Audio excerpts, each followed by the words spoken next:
Welcome to another episode of Break Away from the Rat Race. And today I have the pleasure of speaking with Zach Lemaster. Zach Lemaster is the founder and CEO of Rent to Retirement, the largest turnkey real estate provider in the world. He is a seasoned real estate investor who has accumulated a large portfolio of real estate and across multiple markets, including single family, multifamily, commercial, new construction.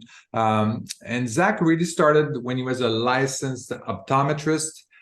He's currently practicing on a volunteer basis. But he really started in real estate when he was an optometrist, and he was also a captain in the U.S. Air Force. These investments eventually allowed him to retire early from his career in medicine, to be a professional investor, and by strategically investing in markets that maximize cash flow, appreciation, and equity. And as you know, this is what I'm all about, cash flow, financial freedom. So Zach, welcome to the show. Eric, thanks so much for having me. Super excited to be here. Yeah, my pleasure. So let's talk about your particular, the rent to retirement, kind of like your turnkey real estate provider. So what is your business model, and how do you help investors basically build their passive income portfolio? Absolutely. And probably this would be a good dovetail from just my personal story, just so to dive in more specifically on that.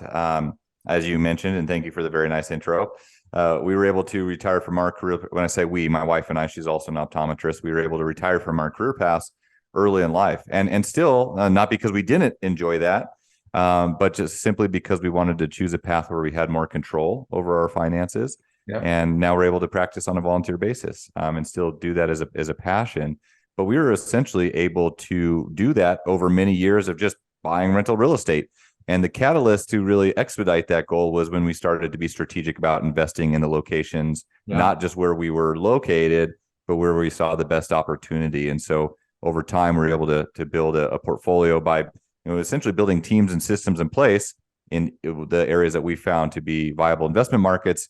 And then we had a lot of friends and family and colleagues that were like, hey, we see what you're doing in real estate. We want to do the same thing. We don't have the time, the energy, the knowledge.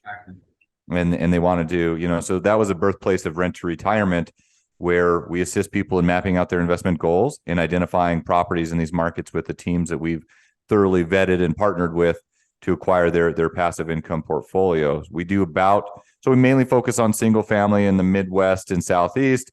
We also have small and large multifamily. We've done some commercial and a lot of new build and development projects. I think we closed over 1,000 doors just last year. So across 11 different markets. So fast forward to where we are today.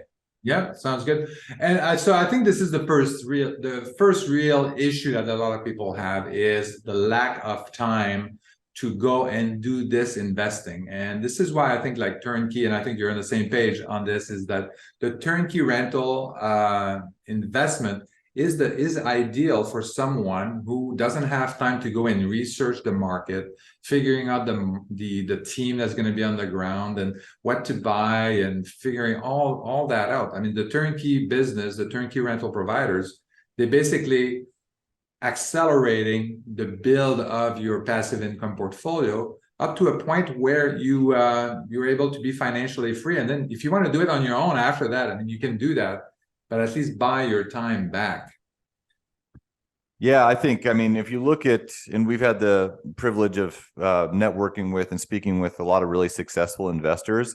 And really they have one common theme or one common path in place to get to the point that they are. And that's the simple fact that they just kept buying real estate. They were strategic about what investments they purchased, but they consistently bought real estate over time. And so when we work with clients in the way that we approach our own business, Eric, it's a lot of, what are your strengths and weaknesses? What level do you want to participate in building your own portfolio? Most people, to your point, they're busy professionals. They are passionate about real estate. They understand the benefits of real estate, but they're not going to go out and try to rehab houses. That's trading one job for another, right? But really, to build wealth, generational wealth over time, you just got to buy real estate and continue to do that. And if you have a strategy and a team to work with, going the turnkey route, I think that's just going to set you up for success. Yeah. And the other thing too is around markets. So what markets are you in? And how did you select these markets? Same thing. These are just markets that we've personally been invested in and had success with. And now we have a very strict criteria of what markets we want to determine. We want to be in areas that have landlord-friendly legislation, low taxes, future population and economic growth, have a diversity of industries, not just relying on, say, like oil or gas. We want to see areas where the rent to price ratios, you can still cash flow. All these things are taken into consideration because we know those are the areas you want to be in for sustainability long term. And we also like markets where you can be in the path of progress, where there's high rental demand and people moving to the area. So our most active market is Florida.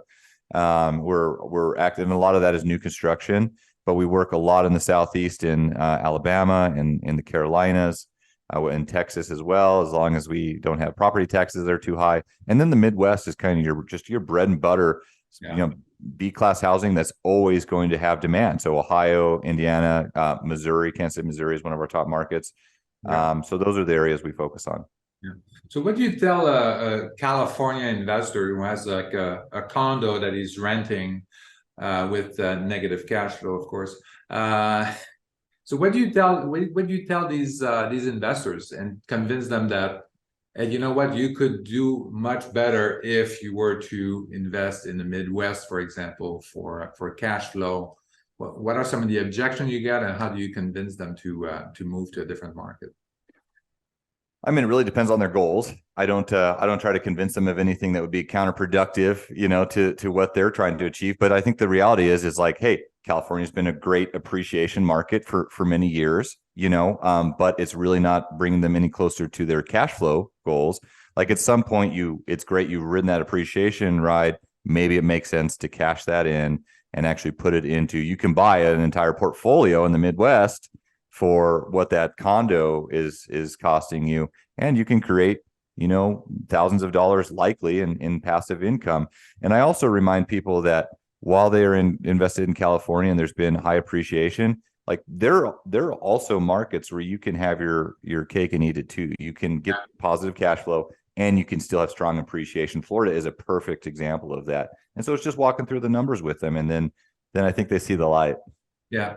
But even like the markets where one of the markets where we invest in around the Cleveland area, I mean, we saw appreciation of 10-15% for over the last couple of years.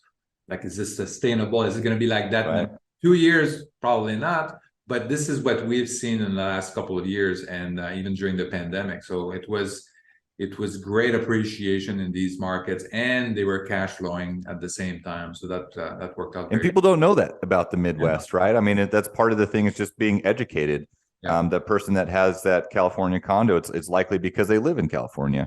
And just the simple fact of investing out of state is a little daunting.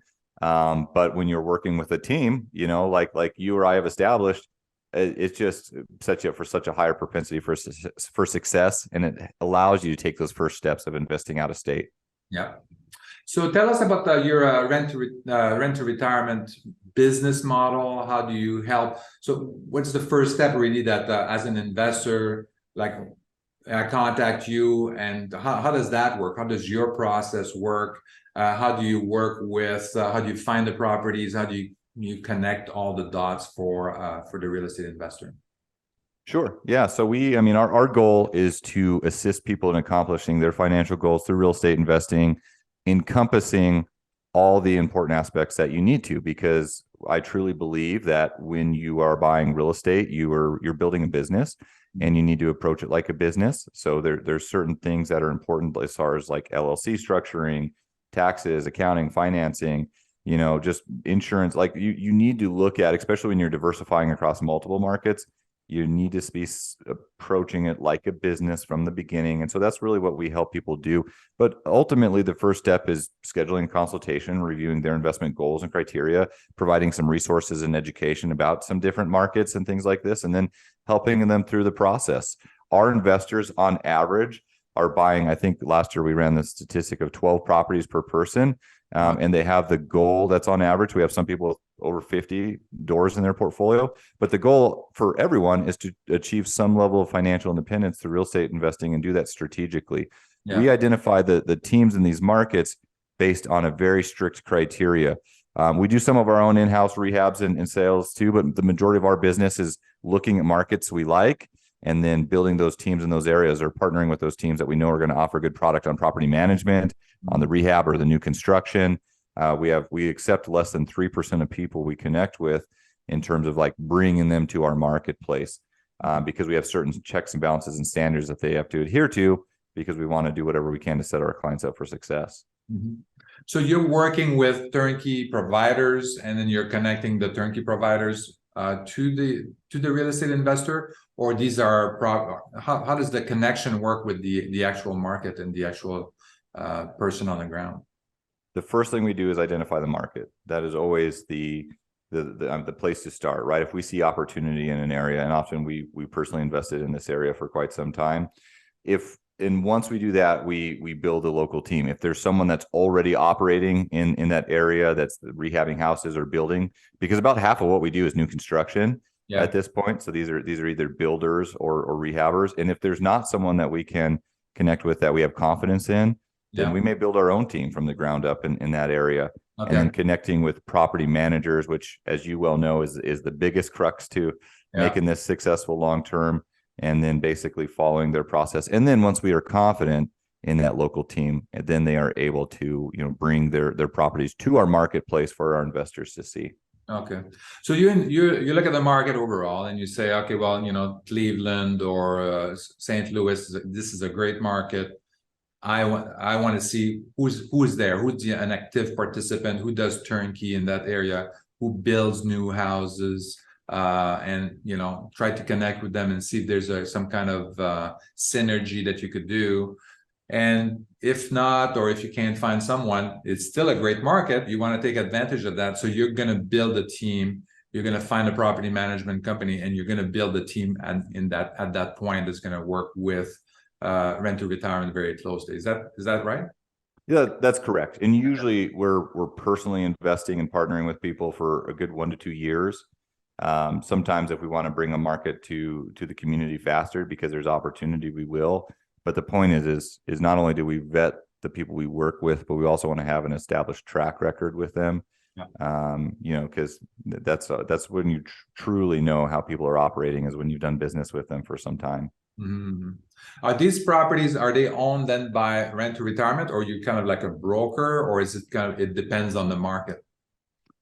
So we do some in-house, right? Some of the houses that we build are owned and built by our company in rehab, but the vast majority in the markets are going to be direct from sellers, and we're brokering them with the expectation that they are meeting our standards. Yeah, right? Of course.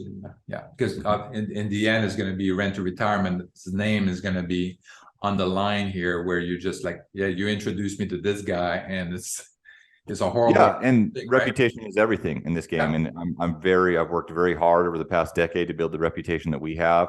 And the most important thing is, I think you really know a business is truly tested not when things are good, right? I mean, it's when there's issues and how that is resolved. And I will say that, and this is real estate. If you own enough properties for a long enough period of time, you will have tenant issues, you will have maintenance issues, like things happen. And so it's really important to us that we stay engaged and build those long-term relationships with people when you do encounter those issues, that we're able to help you navigate them. And I think that's truly why people continue to purchase with us, is because they know that we'll be there to hold their hand through the thick and thin. Mm-hmm. Yeah. And people, you mentioned earlier too, like people have to realize that what they're doing when they go and start investing in real estate, they're building a business, right? And then so they have to put the right structure in place. They have to put the right process in place, and then also not take responsibility, but it's a little bit of a different mentality than working full-time. So how do you kind of enlighten them or guide them through that process, to that mind shift from a full-time employee to a business owner? I would say that most people that are interested in investing in real estate have some sort of entrepreneurial spirit. And that's what brought them here in the first place. Even if they are not, they're full-time employed, W-2, or they have their own side businesses. I think they kind of have a little bit of that passion and mindset, which is great, because we share that in common with them. But it is important to know that while it is a passive investment, like, you still need to manage your manager. and you can't just buy it and forget. This is not a stock, right? This is not a REIT. You are physically owning property. This does take time. Now working with the turnkey route, as you know, Eric, can limit the time that you're involved. It's most certainly not a full-time 80-hour work week like rehabbing houses is. I mean, you know all about that, but I mean, the reality is you do need to have certain procedures in place. You need to have a business plan. And so we just work with people through that to spend some time at least being aware of it and then taking necessary steps, and then evaluate. And that's the other thing is many people come in and think they're going to buy a house and just forget about it 30 years, pay off the mortgage. Nobody does that though, because the reality is you need to be constantly evaluating your portfolio.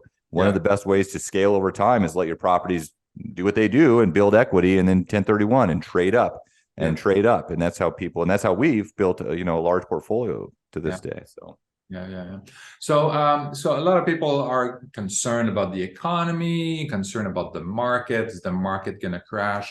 So what's your position on, not position, your opinion, or your how do you see the market evolving from where we are today? We're on a downward spiral, and it's all going to crash and burn and run far away. So we should. Yeah. I mean, I think my opinion is always be buying. Yes, you need to change your criteria to some degree. And this goes back to my earlier point that people are successful not sitting on the sidelines. Like these successful, savvy investors, they are preparing and currently actively investing, right? Like we want to personally make 2023 our largest acquisition year on our own holdings, and more so than we have over the previous 10 years. And we buy a lot every single year. But I think, the market is softening. This is a good thing because the past 3 or 4 years has been an outrageous seller's market. It has been challenging to come in and buy properties at a reasonable price and have them cash flow. Now things are more stabilized. So this is a good thing. Higher interest rates, it is what it is. It's just a number, also necessary thing. I would encourage people to not sit on the sidelines and still take action because yes, even though your cash flow might be a little bit less than it was at a historically low interest rate, which we're likely never to see again. Like this is just reality. Like real estate is still sound investment when you have fundamentals and principles you're investing for. I think the market is softening, but there's still areas that we're still seeing strong appreciation, cash flow. I mean, when you're investing in areas that have rental demand, that's all you need to do. Because regardless of short-term fluctations, all real estate prices go up. So I'm very bullish, and we're still personally buying a lot. And I think more people need to share that mindset if they truly want to be a long-term investor. Yeah, I think part of it is the long-term mind shift, right? I mean, you kind of think long-term. You're not thinking, the next 2 years what the value of the property is going to be. You shouldn't really care about that. You should care about 20, 30 years down the road, what's going to happen. The value of the property obviously is going to be higher, but what's the strategy at that point for financial freedom, for your legacy and all that kind of stuff? That's way more important to be positioned for the future, for long term. And 100%. Yeah, when you look at it this way, I mean, you kind of look at the property that we have today, and it's just like, yeah, this is a great deal. It's going to be worth more later. The cash flow is going to increase over time. And then if the interest rate goes down back to 3%, then just refinance. And so many people miss that. Exactly. I mean, a lot of people, when you're looking at a pro forma, and sometimes newer investors, I think, overlook this fact. When they're looking at a pro forma, that's like year one projected performance, right? And so they really should be conscious, and in my opinion, they should be mapping out. And actually, this is a good routine or practice to go through to really conceptualize the numbers, like actually go through writing out on it and make sure you understand the calculations of, I paid down the loan by $2,500 this year. What is the return on investment with that when I put $25,000 in to buy it, right? Is that a 10% return on investment just by debt reduction? Also appreciation. Now, we all want to be conservative in running our numbers, but go through the practice of, okay, what does a 3 or 5% appreciation look like year after year? But the rental increase aspect is something that most people miss because rents, do go up, especially when we're in inflationary environments like this. Yes, that rises cost of living. Rents do go up time after time. So even if you had a break-even cash flow property today, it being in a good area where you have rental increases, that's a bottom line. That's a net increase year after year, right? Because your mortgage isn't going up. So that's just understanding the numbers, I think, is important. Yeah, absolutely. And I think the tendency, obviously, when at times of uncertainty, you try to hold cash. And but when you have high inflation, holding cash is yes, it is a certainty. Like you don't have you take, but yeah, it's a certainty. But the certainty is that you're going to be losing purchasing power because of inflation, Yeah. right? It Yeah, it's feels more significant secure. amounts. Yeah. Yeah, but you're securely losing money. And Well, I often go through an exercise with some of the investors where I say, well, if you were to put this, $25,000 in under your pillow or your sock drawer for 5 years, you would actually lose purchasing power, at that rate. And then, but if you were to put this money into a rental property, 5 years from now, you would actually increase your purchasing power, even though with a very small appreciation, with minimal rent increase and all that kind of stuff, and assuming like 7.5% in interest for your mortgage. So I mean, yeah, and that's a key point, is actually looking at that scenario using debt. yeah, Because you're paying down debt. It's now is the strategic time to take on debt. We're talking about high interest rates. Well, yes, that affects the cash flow, but it's extremely important to take on leverage right now responsibly. But but as the dollar devalues over time, you're paying the bank back with less money in the future. That's right. And you're still getting all these other benefits. So I mean, that's why, debt is a tool that you have to understand. And I think that is super essential. But yeah, holding cash, it's only like, okay, well, how long do you hold it? You gotta hold it to be able to use it when there's opportunity, Yeah. Yeah, no, this is very, I'm not saying like put everything necessarily in real estate, but you have to have some kind of cushion for some kind of liquidity. But yeah, the majority should definitely be in real estate rental, even though the cash flow is a little bit squeezed right now. Over time, that cash flow is going to increase, as we discussed, and then you're going to increase your purchasing power, and leverage is key. And again, this is so weird, because you're looking at the mortgage rate and you say, well, the interest rate is higher than it was before, and then they're looking at, okay, well, 7%, but then my cash on cash return or the cap rate is like 8%, so I'm really not making a big difference. But then you have to think about, well, yeah, but you can also invest in more properties, so the appreciation is going to be multiplied, the cash flow is going to be multiplied, and then as you mentioned too, like you're getting today's dollar, but you're paying it in tomorrow's dollar. That's going to have less value. So so it just makes a lot of sense. But it's so, all these things are so there's a lot of emotion attached to that, and it's kind of counterintuitive that you need to get a loan even at a higher interest rate to really take advantage of these things and really maximize your purchasing power over time and protect your wealth, really.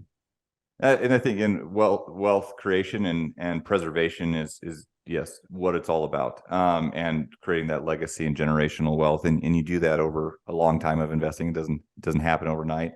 But I think in the turnkey space, you and I encounter a lot of probably newer investors, which are still trying to learn these ideas and how to run the calculations and how to think about money, how to think about debt, how to think about real estate. And so we get a lot of these objections. And I think when you're looking at a savvy investor, someone who's experienced, like, they get it, right? They're being active right now, and so you can just kind of see what those people are doing, and they get these discussions. And so we see some of our more experienced investors coming back now to like buy a lot when they've been radio silent over the past couple of years. Mm-hmm. But some of those newer investors, it just takes time, and so that's important. I love what you guys do with all the education and time that you spend with your investors to make sure that they fully understand this, because that's key. You got to understand it first. Yeah, exactly. And I think, and understanding the market, there's a lot of uncertainty out there. And this is why I want to talk more and more about kind of this market, and, and not hoarding your cash. And it's important, how important it is to invest and all of that, and preparing for the future. Yeah, I love it. So 2023 is going to be a lot of opportunity, I think. And you just don't sit on the sidelines, as our common theme. adjust your strategy. And hey, if you got to put more money down on a property, like sometimes you do, right? Sometimes you just have to. Now I try to come with as highest LTV as I can, and I'll take a break even cash flow property. A lot of what we buy now is, and we're going through 1031s, we're trading up, but we buy a lot of commercial retail centers where they're at 5 caps. They are not attractive on cash flow, but we know that it's a safe place. And then we run accelerated depreciation, and that's another thing that if you are an experienced investor or wanting to be a professional investor, like this is kind of, in my opinion, the last year, take a real big accelerated depreciation at 80%. There's those additional tax benefits, but it all compounds over time. Yeah, I mean, last year was 100. You can still do 100% bonus depreciation last year, right? This year's 80. Last year is and then we get a 20% step down, until it's gone. So this year we're at 80%, which is still dramatic. I mean, our average, and you can do cost segs on single family individual properties. They don't have to be these large commercial deals. That's right. And our average cost seg study or accelerated depreciation that we're seeing is between 25 to 40%. Which we'll call it 30% to be conservative. So if you buy a $100,000 house, you could potentially have a tax write-off of $30,000 against all income sources if you're a real estate professional. That's another key point. So make sure you work with your accountant, your CPA, your tax advisor, because sometimes even though you have this big cash, this big depreciation that you can offset some of the income, you have to have the right category of income in order for it to actually offset the right income, passive income versus active income, and whether you are a real estate professional or not. And so that makes a big difference. So work with your CPA to identify that. The nice thing about this, about the cost seg, is that it's not too late. So if you have, if you're looking at your taxes right now and you're saying, oh my God, like I need to offset some taxes and blah, blah, blah. I mean, this is something that you can look at now, and you can do a cost seg on a single family rental, and then that would offset your income for last year, assuming that you bought the property last year. And so that can help. It's not too late to take advantage of this bonus depreciation and cost seg. And for those that are unaware, just since we're kind of going down this path with the tax aspect, and this is my absolute favorite thing about real estate investing, like our goal every year is to buy enough real estate to pay zero taxes and offset our income, and then have all that money that we would have paid in taxes, which is a lot at highest tax bracket, and then reinvest, right? You get this compounding effect. But in the cost segregation or accelerated depreciation is just taking certain things in the house, based on the 2017 Tax Act. We were able to take certain things in the house and depreciate them all in year one. It's called bonus depreciation. So that's what we're talking about. Everyone has to take, you're required to take depreciation per the IRS code, which is that's one of the best things about investing in real estate, right? Is you have your passive income. If you're earning $50K a year from income on your rentals, likely you're offsetting those taxes. So that could be the equivalent of like an $80K income source. But anyways, you're taking that depreciation on that house, not over 27 and a half years. You're taking a percentage of it in year one, where it's a direct offset. And there are certain, learn about this and talk to your CPA, as you mentioned. Sometimes if you're an active manager in short-term rentals, you don't have to necessarily qualify as a professional. Learn about this stuff if you don't know about it already, because this is a huge benefit, especially this year, properties that you bought previously. So and you just need to do it on enough to offset your incomes to reduce your taxes. So, and it's all legal. It's all perfectly legal. The tax code is built for real estate investors, pretty much. Yeah, it's the IRS wants us. I mean, we're going out and we're providing housing, right? And a human necessity. This is a cool thing about real estate too, is you're providing a service to people, and you get all these tax benefits because you're improving, right? You're improving the economy, you're improving going through revitalization of some of these areas. I mean, it's all things that the IRS wants to be done, and we're the workforce to do it. Yeah, excellent. Well, Zach, we're about to wrap up here. So if people want to reach out to you, if they have questions, where can they reach out? Our website is the best place to go. It's renttoretirement.com. That's renttoretirement.com. A lot of educational resources out there, properties available, and again, we're We're happy to speak with anyone about their investment goals and criteria, and just, add value. That's what we're all about. Excellent. Well, Zach, thank you very much. Eric, it's been a pleasure. Thanks for having me. Thank you for listening to Break Away from the Rat Race with your host, Eric Martel. If you want to share your story and experience with our listeners, please message us on Facebook at Break Away from the Rat Race. Also, please subscribe to our YouTube channel and our podcast on iTunes.